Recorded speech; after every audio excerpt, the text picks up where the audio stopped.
boa tarde, gente boa! A Globo Esporte chegando direto e reto com a vitória do Flamengo na Conmebol Libertadores, na estreia 2-0, com altitude e tudo.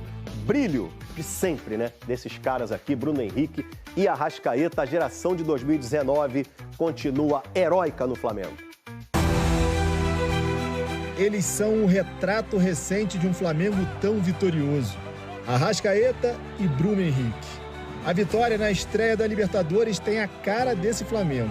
Aconteceu no Peru, onde o time conquistou 2 títulos da competição nos últimos 6 anos e graças aos 2 remanescentes das últimas 3 conquistas continentais. Não só eu, Arrascaeta, mas todo o grupo, de parabéns pela partida que fizemos aqui hoje. Para enfrentar os 3.350 metros de altitude, o técnico Leonardo Jardim fez 7 mudanças em relação ao jogo anterior contra o Santos no último fim de semana.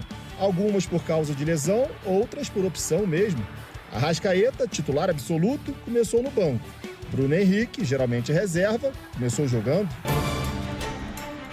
O time do Cusco ofereceu pouco perigo, mesmo acostumado a jogar tão acima do nível do mar. Plata e Paquetá por pouco não deixaram o Flamengo em vantagem no primeiro tempo. E o Gonçalo Plata obrigando o goleiro do Cusco a trabalhar. Aí o Paquetá traz pra dentro. Paquetá clareou, disparou, colocando pra fora. Apesar da altitude, um Flamengo dono do jogo. Não é fácil, eu já te digo. Eu tava torcendo porque a gente não pegasse nenhum time assim na altura. O time fez um jogo maduro, um jogo consciente, de equipe que sabe o que faz em campo. E no fim das contas, coube a experiência dos 2 jogadores que mais têm títulos na história do Flamengo resolver a parada. Olha o lançamento pro Bruno Henrique! Primeiro com o Bruno Henrique. Cabeçada certeira, aproveitando o cruzamento de Ayrton Lucas. Bola pro fundo do gol! E o Flamengo larga na frente em Cusco! Depois, com a Arrascaeta, que entrou no segundo tempo e fechou a conta na segunda tentativa. Luiz Araújo! Dias voltou a Arrascaeta! Salvou Fuentes, a bola tá viva! Arrasca! Ele puxa o contra-ataque 3 contra 2, finaliza na primeira e depois tem a oportunidade de na segunda botar no fundo do gol. A nossa performance desportiva justificou a vitória. O Flamengo saiu com a vitória e a liderança do Grupo A. Só não deu para deixar o estádio Garcilaso de la Vega na noite gelada de Cusco de banho tomado. Estamos indo direto a tomar banho no hotel agora. A água tá meio fria ali, tá um frio do caramba, vamos embora. Imagina o fedorzinho no ônibus, hein? Pessoal voltando lá pro hotel. Bora falar mais do jogo, então, que teve problemas polêmicas de arbitragem, na verdade. Vamos começar com esse pisão do Plata, no colito. O árbitro Delis Lopes nem falta deu. Aí o VAR checou o lance, recomendou cartão vermelho, mas não deu em nada, não. PC Oliveira falou que não expulsaria o Plata também, mas teria dado amarelo. Eu concordo com ele, acho que é por aí mesmo. E quando ainda estava 1-0 para o Flamengo, veio a maior polêmica do jogo. Uma linha de impedimento, cara, essa aí deu o que falar. Manda aí. A jogada começa nesse lançamento longo aí para o Manzaneda, lá no meio dos zagueiros. Aí Ayrton Lucas escorrega. Manzaneda faz uma jogada boa, vai dar uma pedaladinha, ó. Chamou para dançar, cruzou. Rui Dias fez o gol que seria o gol de empate. Só que o VAR chamou. As linhas foram traçadas. E olha isso, gente. Não dá nem para saber o que está na frente do quê ali. Impedimento milimétrico, gol anulado. Isso depois de 5 minutos de checagem. Mole? Melhor para o Flamengo. Beleza. Agora você vai ver o que aconteceu com o De La Cruz no jogo. Bom, o juizão tinha acabado de marcar uma falta para o Flamengo. Aí o De La Cruz foi lá tirar os jogadores do Cusco ali de perto, pegar a bola e tal. Tava de boa do lado do árbitro e tomou um apitaço no tímpano. De La Cruz ficou boladão também, né? Pra que isso, rapaz? Deve estar com o ouvido zumbindo até agora, rapaz. Vou passar o contato do meu otorrino pra você, gente boa. Pô, né? Menor necessidade, né? Coitado do De La Cruz. E esse jogo contra o Cusco, gente, foi marcante para o Arrascaeta, porque ele entrou no top 5 dos maiores artilheiros do Flamengo na Libertadores. Agora são 11 gols, igualando o Everton Ribeiro. Só tem gigante aí nessa tela. E de quebra, o Arrasca ainda se isolou como estrangeiro que mais jogou pelo clube, contando todas as competições, tá? 370 jogos dele, é muito ídolo do Flamengo. O Vene feliz com a atuação do Flamengo dele. Quero que você me fale aí um pouco desse jogo. Você falou pra mim que foi um jogo de almanac, hein, aqui no off, hein, Vene Casagrande? Que todo mundo jogou muito bem. Fala pra mim como é que foi a atuação do Flamengo no jogo de ontem. Olha, Fernandinha, eu vou caracterizar a atuação do Flamengo como surpreendente, porque de verdade eu não esperava um Flamengo jogando tão bem diante de uma altitude de 3.500 metros. E a gente pôde ver, como você mencionou aí, eu comentei no off e vou repetir aqui no on, eu acho que foi uma partida perfeita do Flamengo em todos os sentidos. A começar na escalação do técnico Leonardo Jardim, que eu achei uma escalação extremamente inteligente. Primeiro, ele preservou alguns jogadores titulares pensando no clássico de sábado contra o Fluminense, e ele também priorizou a parte física. Tanto é que o ataque dele, ele colocou Gonzalo Plata na ponta esquerda, que é um jogador que fisicamente falando se sobressai, e é um jogador também acostumado a atuar em altitude. E aí ele bota o Plata, ele bota o Carrascal, que também estava muito bem fisicamente, e ele coloca o Bruno Henrique. Mas esse aí é um capítulo à parte, depois a gente comenta sobre o Bruno Henrique, que fez uma partidaça. E no meio de campo ele colocou o De La Cruz, o Everton Araújo e o Lucas Paquetá. Só que o mais interessante é que ele botou o Everton Araújo como o único volante. E o De La Cruz e o Paquetá, eles ficavam revezando as funções no meio de campo. Sobretudo no primeiro tempo, que foi quando o Flamengo melhor jogou. Inclusive o Paquetá também fez uma grande partida. No setor defensivo, ele também foi inteligente. Ele priorizou a parte física, colocou o Danilo, que estava melhor do que o Léo Ortiz, fisicamente falando, pelo menos no entendimento dos bastidores do Flamengo. E na lateral direita ele também coloca o Emerson Royal, que fez uma grande partida. Muitos torcedores pegam no pé dele, em alguns momentos com razão, mas ontem a gente precisa elogiar. O Emerson Royal foi muito bem e ele ajudou demais também na parte física. E na lateral esquerda só tinha o Ayrton Lucas à disposição, e aí eu já critiquei muito aqui o Ayrton Lucas e dessa vez vou elogiar. Até ele foi bem ontem, inclusive o cruzamento para o gol do Bruno Henrique, ele olha antes, não foi por acaso. Então tem que elogiar também a partida do Ayrton Lucas. De uma maneira geral, Leonardo Jardim foi extremamente inteligente, o plano de jogo dele deu super certo, a escalação deu certo, ele também fez substituições interessantes, inclusive as substituições acabaram ajudando. Tanto é que o Arrascaeta que entrou, fez o segundo gol e o gol da vitória, então eu caracterizo essa vitória do Flamengo como surpreendente, porque de fato eu não imaginava, se eu tivesse um empate lá, eu acho que o torcedor rubro-negro assinaria, mas a forma como o Flamengo conquistou essa vitória foi uma forma muito boa e que já dá para o torcedor rubro-negro uma certa confiança, já pensando na sequência dos jogos. O do grupo do Flamengo, o maior desafio dele era, claro, era a altitude, né? Então você vencer é como se fosse o seu maior adversário, né? No seu grupo você ir fora de casa e vencer. Esse foi o cenário, o panorama do Flamengo. Realmente vencer lá é muito positivo, né? Ainda mais sendo a estreia da Libertadores. Ô Caio, mas assim, o Flamengo tem personagens que são e gostam de ser protagonistas, sobretudo na Libertadores. Um deles eu já vou falar com o Vene Casagrande, que eu sei que ele quer falar dele. O outro é o Arrascaeta. O rapaz entra, tem uma coisa de capacidade, de talento e de sorte também no gol do Arrascaeta, né, Caio? Com certeza, Fernando. A gente estava brincando aqui com o Pardal em off, que na minha vez a bola bate na trave, volta, sai, o gol não acontece.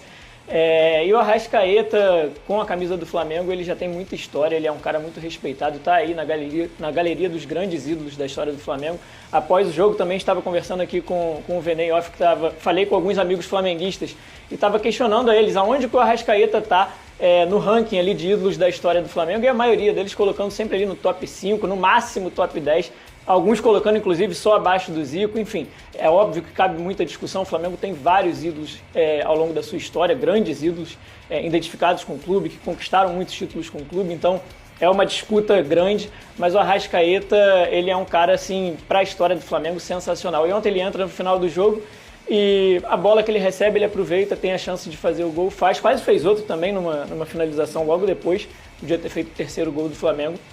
Mas é um cara muito, muito importante mesmo na história do Flamengo. E com esse jogo de ontem, o Arrascaeta conseguiu mais uma marca para sua carreira. Olha aí no meu telão, agora o Uruguai é o estrangeiro com mais partidas pelo Flamengo. Olha só, mais partidas pelo Flamengo, são 370 partidas, superando o meia paraguaio Modesto Bria. O Arrascaeta chegou ao Flamengo em 2019, acumula 102 gols e 110 assistências.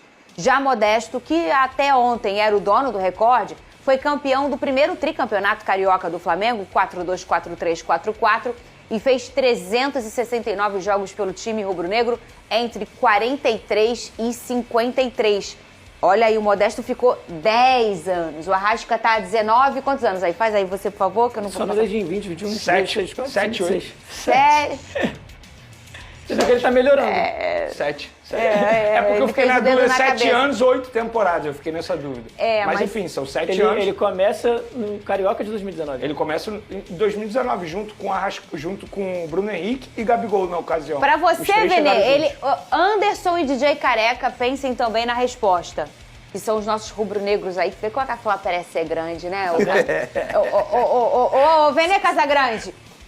Top 3, top 5 ou top 10? No seu coração, da história do Flamengo, o Arrascaeta tá em que momento, em que local aí? Top 3, top 5 ou top 10? Quando você me faz essa pergunta, são de jogadores que eu vi com a camisa do Flamengo? Da história do Flamengo. Porque a gente que gosta de futebol, a gente também se debruça na história. O Leandro, por exemplo, lateral direito, é um jogador que eu nunca vi jogar. Mas o Leandro tem uma história muito identificada com o Flamengo. O Júnior, por exemplo, também é outro. Então, é da história, é difícil. É difícil demais. Top 10, assim, top 5 ou top 3? O que eu posso dizer é, o Arrascaeta, ele senta à mesa do Zico. Isso sem sombra de dúvidas. Ele senta à mesa do Zico. A cabeceira é do Zico, né? A cabeceira do Zico, óbvio, pra mim é o número 1, é o deus rubro-negro, não tem jeito. Mas de jogadores que eu vi, e eu falo isso sem medo, o Arrascaeta é meu maior ídolo, de jogadores que eu vi com a camisa do Flamengo. Outros jogadores, por exemplo, o Romário me fez ser Flamengo junto com a Tirson, lateral esquerdo. Um beijo pra Tirson, grande Tirson. Eu sou também muito fã do Renato Abreu, por exemplo, mas o que o Arrascaeta vem construindo com a camisa do Flamengo desde 2019 é algo assustador. E pra mim é o maior estrangeiro da história do Flamengo e o maior estrangeiro que eu vi no futebol brasileiro, sem sombra de dúvida. Anda tá aqui, Cris, que agora o homem quer falar do Bruno Henrique. Que é outro também que senta à mesa. É mesmo, é? Senta à mesa, pô. Senta à mesa do Zico, sem sombra de dúvida. E como é que foi esse jogador ontem no jogo, Fernando? Olha, Fernandinha Maia, Bruno Henrique. Pra traduzir o que foi o Bruno Henrique ontem, assim, ele foi um unicórnio ontem em campo. Esse cara precisa ser estudado. A gente fala do Fábio, com louvor, obviamente, mas o que o Bruno Henrique faz aos 35 anos, em uma altitude de 3.500 metros, e depois de uma grave cirurgia no joelho que ele passou recentemente, e ele aos 90 minutos do segundo tempo dá o pique que ele deu, ele precisa ser estudado. E para mim ele foi o melhor em campo, sem sombra de dúvidas, não só por conta do gol que ele marcou ali de cabeça, mas também a forma como ele atuou em campo. Inclusive, a entrada dele no time titular, promovida pelo técnico Leonardo Jardim, foi uma ótima escolha, porque no jogo de ontem ele precisava muito atacar o espaço da equipe adversária, e ele faz isso muito melhor que o Pedro, e eu não estou aqui dizendo que ele é um jogador melhor que o Pedro como centroavante, mas são características diferentes, e o Leonardo Jardim estudou muito bem o adversário, colocou o Bruno Henrique e a estratégia dele deu super certo, porque o Bruno Henrique para mim foi o melhor em campo. Categoria que tem esse jogador, né? Identificado, identificação não só com o Flamengo, com a torcida, mas com a competição também, ô Caio. Sim, o Bruno Henrique também tem muita história com a camisa do Flamengo, brilhou também nas finais de Libertadores. Em 2019, inclusive, o Gabigol faz os 2 gols, mas o Bruno Henrique vai muito bem no jogo também, nos lances também. Então, principalmente no lance do primeiro gol, né? No segundo gol ele não participa, mas no primeiro ele participa muito bem.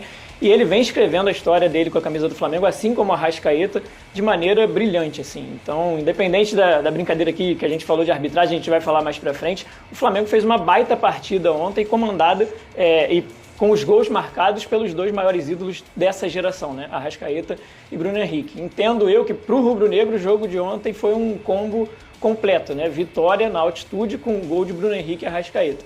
Então a gente vai falar mais pra frente de arbitragem, mas a gente tem que reconhecer também. Olha aí. Só pra finalizar. Que vitória do Flamengo, nação rubro-negra. Que vitória do Flamengo. O Flamengo jogou muita bola. O Flamengo foi merecedor de conseguir essa vitória, sabe? Fora de casa. Então, assim, que vitória. Essa que é a verdade. A gente viu o Vene Casagrande rasgando elogios e tem que parabenizar todos os jogadores, né? Eu falar também sobre o clássico que foi adiado. Não será mais amanhã, vai ser no domingo, por conta da logística, né? Do Flamengo ter voltado para o Brasil, né? Depois, né?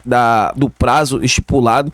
Então, assim, a diretoria do Flamengo ligou para o Fluminense acatou e o jogo vai ser Domingo a CBF também autorizou, então tudo isso já foi, né, organizado para que no domingo a bola rola envolvendo Fla-Flu, né, envolvendo Flamengo e Fluminense. Vamos torcer para que tudo dê certo. E essa história aí do volante Danilo, seria uma boa, gente? Vocês acham que é uma boa ver o Flamengo formalizando uma proposta para o volante Danilo? Vocês acham que é uma contratação que chegaria para jogar bola, para jogar muita bola no Flamengo? O que vocês acham? Seria uma boa? Deixa aqui nos comentários se vocês aprovam essa possível chegada do volante Danilo ao Flamengo. Então é isso, galera. Eu tô indo nessa. Fiquem com Deus e até a próxima.